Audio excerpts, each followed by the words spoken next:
Hello, সবাই কেমন আছেন? কাছে দূরে যে যেখানে আছেন সবাই অনেক ভালো আছেন আশা করছি, কারণ আমার তরফ থেকে সবসময় আপনাদের জন্য শুভকামনা আর ভালোবাসা থাকে।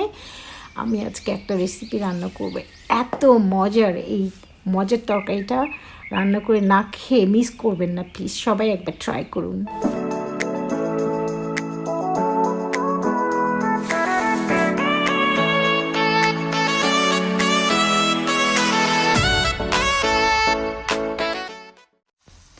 আসসালামু আলাইকুম, welcome back to my channel. সবাই কেমন আছেন? কলিজা, গিলা বা কিডনি আমি আচারি টেস্ট দিয়ে যেভাবে খুব মজা করে রান্না করি সেই রেসিপিটা আপনাদের কাছে নিয়ে এসেছি। প্রথমে আমি 500 গ্রাম কিডনি পাতলা পাতলা করে কেটে নিয়ে 2 টেবিল চামচ হোয়াইট ভিনেগার আর 1 টেবিল চামচ লেবুর রস মিশিয়ে ভালো করে কচলিয়ে একটু গরম পানি দিয়ে ধুয়ে নিয়েছি যাতে গন্ধগুলো চলে যায়। তারপর একটা প্লেটে আমি সব মশলাগুলো নিয়ে নিয়েছি। এখানে লাল মরিচের গুঁড়া, হলুদের গুঁড়া, জিরার গুঁড়া, আদার গুঁড়া আর রসুনের পেস্ট সব কিছু 1 টেবিল চামচ করে দিয়েছি, আর 2 চা চামচ হলুদের গুঁড়া দিয়েছি, 1 টেবিল চামচ লেবুর রস, তারপরে দিয়ে দিয়েছি 2 টেবিল চামচ টক দই, 2 টেবিল চামচ সয়া সস, আর লবণটা দিয়ে দিলাম স্বাদ মতো, আর 1.5 কাপের মতো পেঁয়াজ একটু মোটা মোটা করে কেটে নেওয়া। ভালো করে কচলিয়ে মেখে এখন আমি মিক্স করে রেখে দিব 1 ঘন্টা বা 2-3 ঘন্টাও রাখতে পারেন। যত বেশি টাইম ধরে ম্যারিনেট করতে পারি রান্নার পরে টেস্টটা বেশি আসবে।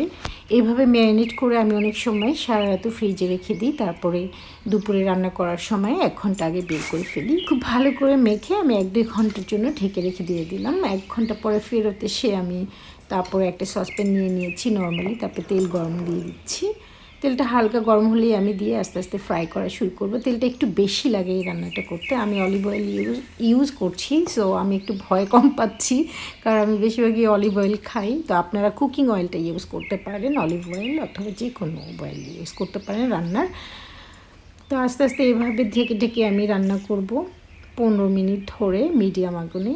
আর মিডিয়াম যে হিটটা এটা আপনারা সেট করে নেবেন অবশ্যই, কারণ এক একজনের চুলার আগুনের হিট কিন্তু এক এক রকম থাকে। আমি যেটা রান্না করছি ইন্ডাকশন চুলায়, এটা মিডিয়াম আগুনটা অনেক কম নর্মালি গ্যাসের চুলার চেয়ে। তো ওইভাবে বুঝে সেট করে নিয়ে 15 মিনিট ধরে আস্তে আস্তে করে রান্না করতে হবে। এভাবে খুব মজা করে আচারি টেস্ট দেওয়ার জন্য আমি রান্না করছি। আর যে ইনগ্রিডিয়েন্টগুলি আমি ইউজ করব 1 বাই 1 একটা একটা করে ইউজ করবো, একসাথে কিন্তু সব কিছু দিচ্ছি না।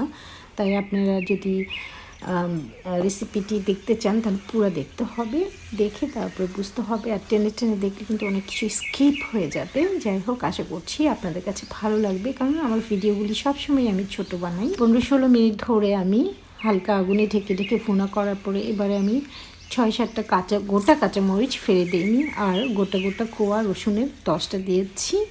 তারপরে আমি একটা বড় সাইজের আলু একটু কিউব কিউব টাইপ করে কেটে নিয়েছি।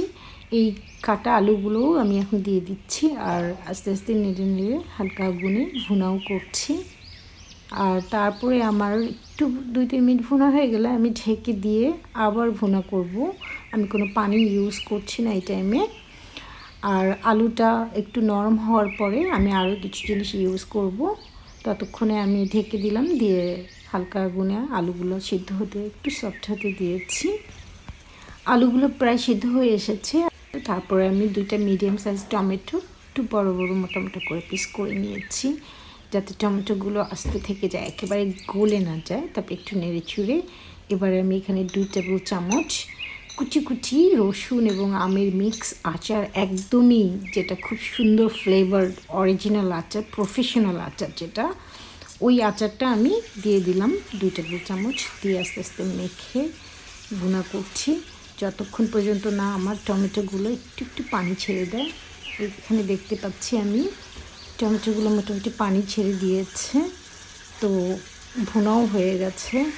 আর আমি আমার কিডনিগুলো একটু চেকও করে নিয়েছি যে সিদ্ধ হয়ে গেছে কিনা, পারফেক্টলি সিদ্ধ হয়ে গেছে। সো এখন আমি নামিয়ে জাস্ট একটা পরিবেশন করার জন্য একটা বোলের মধ্যে ঢেলে নিচ্ছি। এভাবে রান্না করে দেখেন, খেতে এত মজার। ভিডিওটা দেখার জন্য অনেক ধন্যবাদ। সবাই অনেক ভালো থাকবেন, সবার জন্য দোয়া থাকলো। আল্লাহ হাফেজ।